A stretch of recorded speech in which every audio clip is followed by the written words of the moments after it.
مع تركيز الإسلام على طلب العلم، أكد في كثير من الآيات وأحاديث النبي صلى الله عليه وآله وسلم على مكانة المعلم وأهمية احترام العالم والعلماء. فما أهمية ذلك للمجتمعات؟ ولماذا اليوم لا نهتم ولا نركز في احترام المعلم والعلماء؟ وأيهما أفضل عند الله وعند رسوله، العابد الزاهد أم العالم العامل؟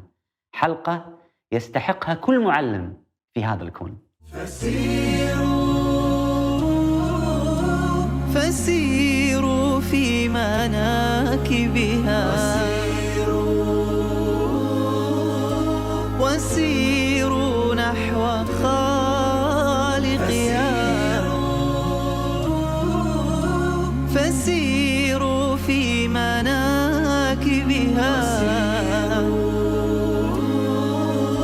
وسيروا نحو خالقها.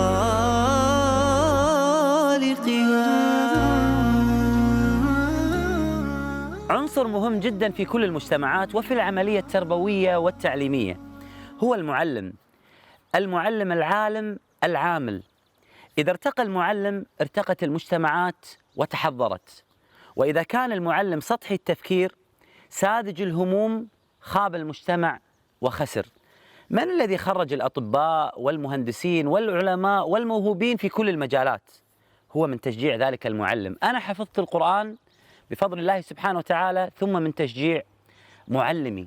لذلك الإسلام أعطى قدر لذلك المعلم، فقال عنه في القرآن: قل هل يستوي الذين يعلمون والذين لا يعلمون إنما يتذكر أولو الألباب.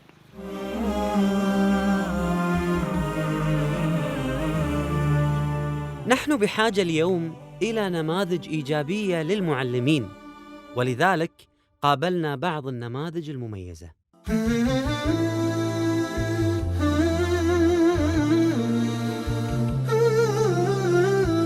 اليوم ببلش الدرس بطريقة جديدة. 1 2 3 ابدأ. لعبة بيضة تنشط عندك مفردات اللغة العربية. يوم جديد، هذه الجملة اللي أصبحنا نسمعها عندك وعند طلبتك وانتشرت وحتى أصبحت فلتر في سناب شات هذه الكلمة. واليوم يوم جديد. واليوم يوم جديد. واليوم يوم جديد. أنا دائما أحرص أن أقول يوم جديد، لأن كل يوم جديد هو فرصة لعمل شيء جديد أو نجاح جديد، فإن لا يمر يومك مثل الأمس. إحنا مشكلة عندنا في روتين قاتل قاعد نشوفه يعني. فأي واحد يشوف يوم جديد معناته أن أستاذ عبد الله بيعطيكم فكرة جديدة ممكن تطبقونها مع طلبتكم، أو أنت يا طالب ممكن تستفيد مثل هذه النصائح لدراستك.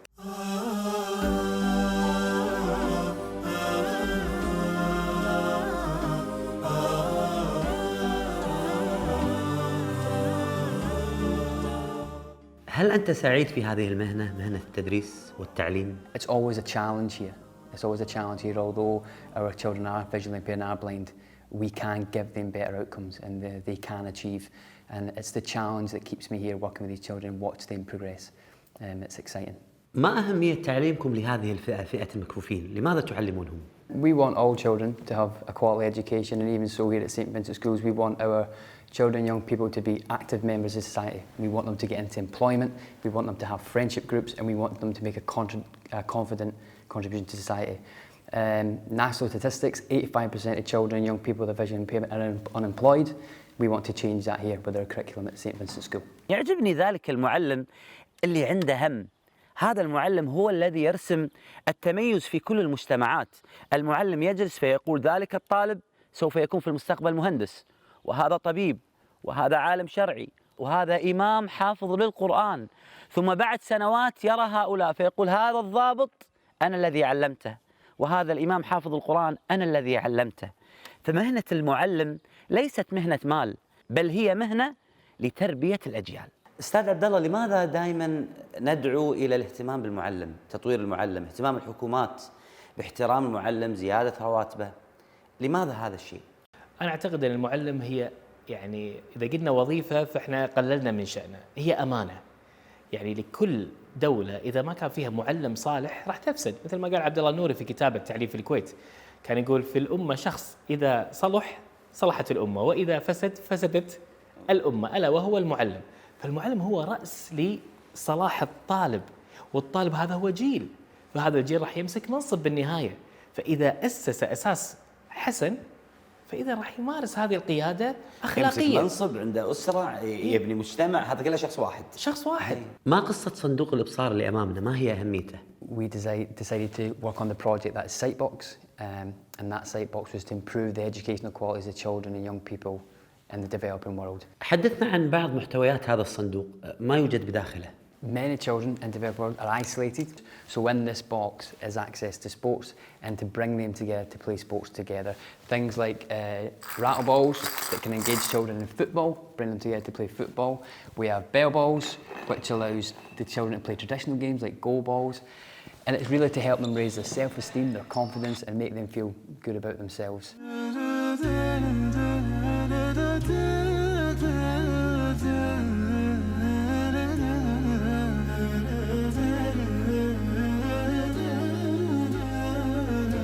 أستاذ عبد الله، بمساعدة الأكاديمية جميلة جدا، وهذا الممر بصراحة شدني بسبب هالكتاب اللي أنا قاعد أشوفه، وخاصة لما قريت تربية إسلامية وتحتها صفة العمرة في الممر.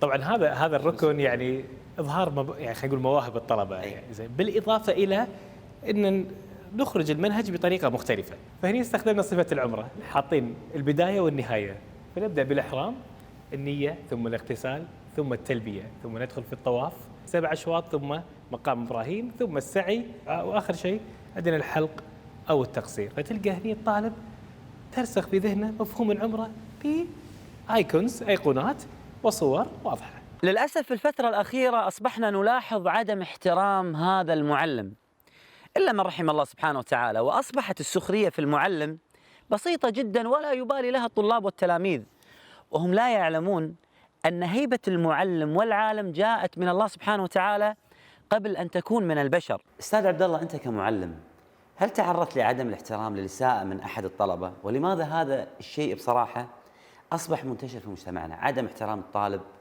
للمعلم؟ المعلم نفسه إذا ما احترم نفسه في حصته، وقصدي في الاحترام نفسه هو التحضير الجيد واستقبال الطالب بهذه الطريقة. هذا من ناحية تحضير المادة، ولكن المعلم كيف يكون حتى يحترم الطالب كشخصية متكاملة؟ المعلم يجب أول شيء يكون قدوة، لازم يوافق كلامه أو خلينا نقول قوله عمله. أما إذا كان المعلم فقط، يعني أنا أذكر المعلمين بس مجرد أنه يهدد، زين، بعد هذا التهديد هل حصل شيء؟ ما حصل شيء، فبدأ هني الطالب يفقد الثقة بالمعلم فيتجرأ عليه. حركة الراديو جاهزين؟ 1 2. وللأسف حتى في مواقع التواصل الاجتماعي أصبحنا نلاحظ السخرية في العالم والفقيه والعابد الزاهد، وهذا الأمر خطير جدا.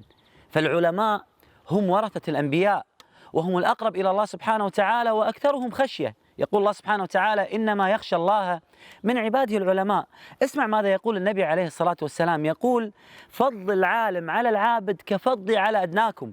فضل العالم على العابد ليس أي شخص، بل هو العابد الزاهد، كفضل النبي عليه الصلاة والسلام على أدنى واحد في هذه الأمة. كثير من الناس يحسب أن العلم الشرعي شيء سهل، وأن الوصول إلى مرحلة الإفتاء هذا شيء سهل. لا يا جماعة، كتاب الله عز وجل وسنة النبي صلى الله عليه وسلم تحتاج إلى دراسة وأعوام من الدراسة، تماما كما يكون في الهندسة والطب وغيرها من التخصصات. يعني أعطيك مثال، أي عالم شرعي مفتي ينظر إلى الكتاب أو السنة ستخرج أمامه شجرة من المعلومات، فتطلع له شجرة. شو تقول الشجرة؟ تقول له الحكم الشرعي اللي بتطلعه مني كآية أو حديث، إما أن يكون من خلال المنطوق أو من خلال المفهوم. وإن كانت من خلال المنطوق فإما أن تكون من خلال المنطوق الصريح أو المنطوق غير الصريح. وإذا كانت من المنطوق الصريح إما أن تكون ظاهرا أو نصا، أو إذا كانت من المنطوق غير الصريح فإما أن نستخرج الحكم من دلالة الاقتضاء أو دلالة الإشارة أو دلالة الإيماء. ودلالة الإيماء 5 أقسام، فإذا ما استطعنا أن نخرج الحكم من هذا، إذن عندنا الخط الثاني وهو المفهوم. والمفهوم ينقسم إلى قسمين: مفهوم موافق ومفهوم مخالف. والمفهوم الموافق إما مساوي أو أدون أو لا، والمفهوم المخالف بالصفة كذا. تصور كل هذه الشجرة تظهر المفتي حتى يفهم كلام الله وكلام النبي صلى الله عليه وسلم حق المعرفة.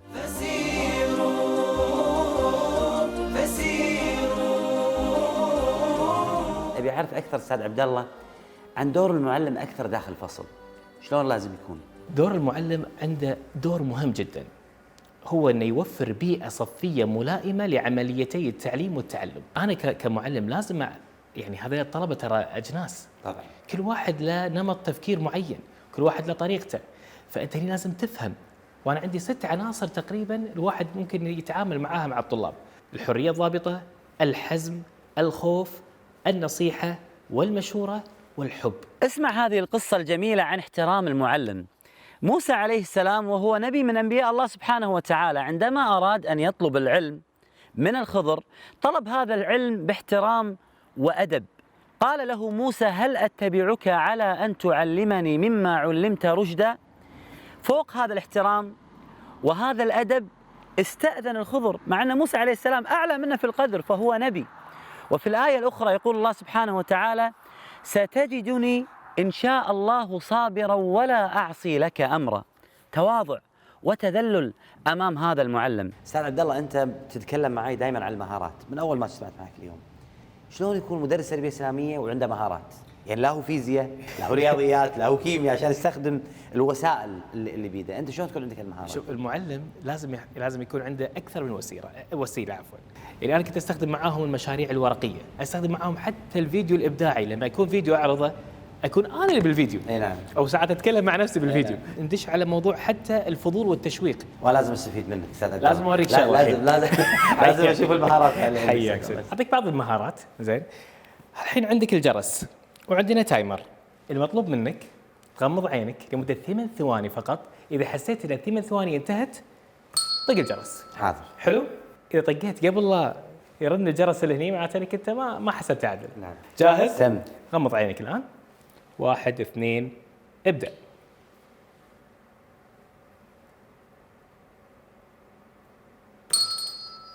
تو الناس بعد لحي ما خلصت. تو تخلص 8 ثواني. اي هني شنو ابين لهم؟ ابين حق الطلبه ان ترى ممكن الواحد ما يقدر الوقت، فاهميه الوقت الواحد لما يعرف ان الثواني اللي قاعد تمشي من حياته هذه شنو ممكن الواحد يستفيد منها. رسالة من قلبي إلى كل الآباء والمعلمين، دعونا نقرأ لأبنائنا وطلابنا وتلاميذنا سير الصالحين في احترام المعلم وهيبة العالم، فالمعلم والعالم لهم هيبة كبيرة جدا. الإمام الشافعي يقول عن نفسه عندما يجلس أمام شيخه وهو الإمام مالك، يقول: عندما أكون بين يدي مالك إذا أردت أن أتصفح الصفحة أتصفحها صفحا رقيقا حتى لا يسمع الإمام مالك وقحة وصوتها. فنحن اليوم بحاجة إلى إعادة الهيبة لهذا المعلم وهذا العالم. سكت الوجود لأن حرفك قال حقا مبينا صادقا برهانا. أنت الحقيقة لا الظنون تعالى من بالحقيقة أنزل القرآن. وحويت أسرار الوجود وبك الجمال لك الخلود يا محكما وإذا العقول تاهت لحكمته تعود. إنما يخشى الله من عباده العلماء. من أجل وأعظم الأعمال القلبية هي الخوف والخشية من الله سبحانه وتعالى، فكلما ازددت علم ازددت خشية من الله سبحانه وتعالى. وهذا عمر بن الخطاب رضي الله عنه وأرضاه وهو مبشر بالجنة، عندما قرأ سورة الطور وصل إلى هذه الآية العظيمة: إن عذاب ربك لواقع، فبكى واشتد بكاؤه ثم مرض وعاده الناس. وكل هذا خشية وخوف من الله سبحانه وتعالى، فالخشية هي من صفات المؤمنين الصادقين. قال عز وجل: إن الذين هم من خشية ربهم مشفقون، والذين هم بآيات ربهم يؤمنون، والذين هم بربهم لا يشركون، والذين يؤتون ما آتوا وقلوبهم وجلة أنهم إلى ربهم راجعون، أولئك يسارعون في الخيرات وهم لها سابقون. فاللهم اقسم لنا من خشيتك ما تحول به بيننا وبين معصيتك، ومن طاعتك ما تبلغنا به جنتك. هو الرحمن أكرمنا وبالتفكير أمتعنا، بعقل فيه ميزنا وتلكم نعمة مزداد. رسول الله آواه بذاك الغار أعلاه، وظل بقرب مولاه، فسبحان الذي أهداه.